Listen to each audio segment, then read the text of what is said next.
রাষ্ট্রপতি মোহাম্মদ শাহাবুদ্দিন তিনি কিন্তু পদত্যাগপত্র সংসদ সচিবালয়ে পাঠিয়ে দিয়েছেন। কিছুক্ষণের মধ্যেই আনুষ্ঠানিকভাবে সেই পদত্যাগের ঘোষণা আসবে। সংবাদ সম্মেলনের আয়োজন করা হয়েছে সেখানে। আমরা এই মুহূর্তে রয়েছি যেখানে রাষ্ট্রপতির বাসভবন বঙ্গভবন ঠিক সামনে। এখানে ইতিমধ্যে সকাল থেকেই মোটামুটি এক চাঞ্চল্য পরিবেশ বিরাজ করছে। কখন রাষ্ট্রপতি তিনি পদত্যাগপত্র জমা দিবেন, তারপরে জমা দেওয়ার পরের যে প্রক্রিয়াগুলো সেগুলোর জন্য মূলত এখানে গণমাধ্যম থেকে শুরু করে বিভিন্ন শ্রেণী পেশার মানুষ এখানে অবস্থান করছেন। এবং আমরা যতদূর জানি যে রাষ্ট্রপতি পদত্যাগের যে প্রক্রিয়া সেটি শেষ হওয়ার পরেই মূলত তিনি তার যে বাসভবন বঙ্গভবন ত্যাগ করবেন এবং এখানে আসলে নতুন যিনি ভারপ্রাপ্ত রাষ্ট্রপতি হিসেবে যার কাঁধে এই মহান দায়িত্ব তিনি এখানে আসবেন এরকম তথ্য আমরা জানি। এখন পর্যন্ত যতদূর জানি যে রাষ্ট্রপতি তিনি ভেতরে অবস্থান করছেন, যদিও নানান জায়গা থেকে নানান ধরনের তথ্যপাত্র আসছে। কেননা রাষ্ট্রপতি যেই কারণে দেখিয়ে মূলত পদত্যাগ করেছেন সেটি আপনারা ইতিমধ্যেই জানেন। তিনি বলেছেন যে তিনি শারীরিকভাবে অসুস্থ, তার বিভিন্ন ধরনের রোগ শরীরে দেখা দিয়েছে, সেই জন্য তিনি চিকিৎসা নিতে হবে। এই কারণে তিনি মূলত এখন আর এই গুরুত্বপূর্ণ দায়িত্ব সেটি তিনি পালন করতে পারছেন না।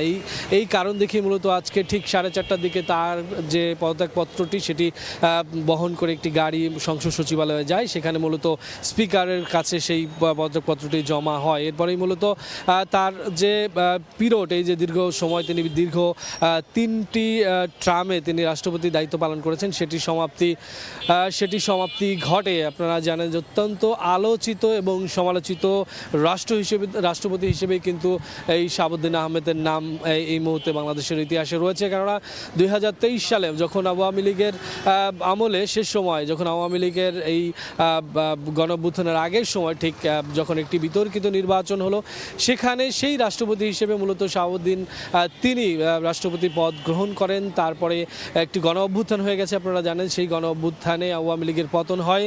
সেই পতন আওয়ামী লীগের হলেও তার আমলে যে রাষ্ট্রপতি তিনি কিন্তু সংবিধানের বিভিন্ন মারপ্যাঁচে থেকে গেছেন। তারপরে অন্তর্বর্তী সরকারের সময়ও নানান সময় তাকে পদত্যাগের দাবি জানিয়ে বিভিন্ন শ্রেণী পেশার মানুষ, ছাত্র জনতা তারা কিন্তু বিভিন্ন সময় আন্দোলন করেছেন, কিন্তু সেই পদত্যাগটি আসলে হয়নি বা তার অপসারণ হয়নি। কিন্তু এই যখন আবার গণতান্ত্রিক পথে নির্বাচন হয়ে বিএনপি সরকার গঠন করলো, তার ঠিক 5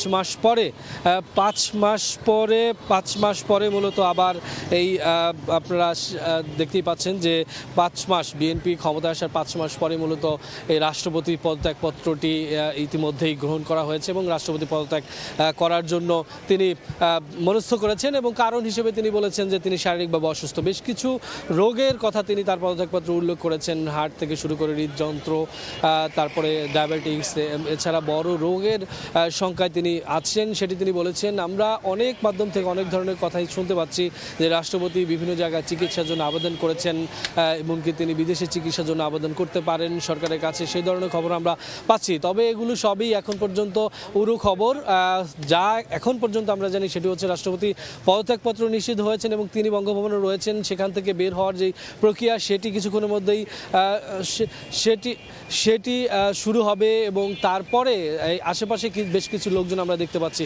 পেছনের সময় যেই রাষ্ট্রপতি সেই পিছনে আওয়ামী লীগের রিজমের সময় যেহেতু তার বিরুদ্ধে বিভিন্ন সময় বিভিন্ন ধরনের আন্দোলন হয়েছিল, সেটিও হওয়ার সম্ভাবনা রয়েছে এবং আশঙ্কা করছেন এখানে যারা আইনশৃঙ্খলা বাহিনী রয়েছেন তাদের হাবভাবেও তাই মনে হচ্ছে। সব মিলিয়ে বঙ্গভবন থেকে এই ছিল এই মুহূর্তে। আমরা এখন চলে যাবো স্টুডিওতে, সেখানে রয়েছেন আফজাল হোসেন। রুবেল, আপনাকে অসংখ্য ধন্যবাদ।